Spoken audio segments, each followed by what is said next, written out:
পূর্ব নির্ধারিত কর্মসূচি অনুযায়ী বুধবার সিউড়িতে রয়েছে বিজেপির রাজ্য সভাপতি দিলীপ ঘোষের নেতৃত্বে মহা মিছিল এবং বিক্ষোভ সভা।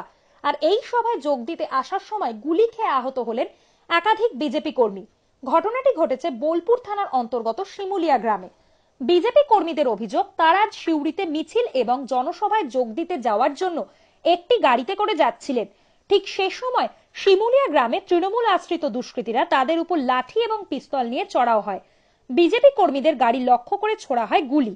ঘটনায় 2 জন বিজেপি কর্মী গুলি খেয়ে আহত হয়েছেন।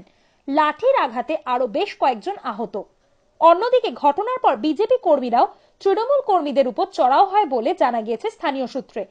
ঘটনাকে কেন্দ্র করে এলাকায় ছড়িয়েছে উত্তেজনা। পরিস্থিতি নিয়ন্ত্রণে আনতে বিশাল পুলিশ বাহিনী মোতায়েন করা হয়েছে। ঘটনার পরিপ্রেক্ষিতে বিজেপির রাজ্য সভাপতি দিলীপ ঘোষ জানিয়েছেন, বীরভূমে এই ঘটনা নতুন কিছু নয়। এখানে সভা করতে দেওয়া হয় না, এখানে গাড়ি দেওয়া হয় না।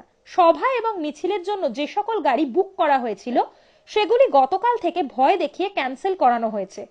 আর আজকে আসার সময় একই ঘটনা ঘটল। আমাদের 2 জন কর্মী আহত হয়েছেন। গাড়ি ভাঙার চেষ্টা চালানো হয়েছে। আমরা চেষ্টা করছি এইভাবে লড়তে লড়তে পরিবর্তন আসবে।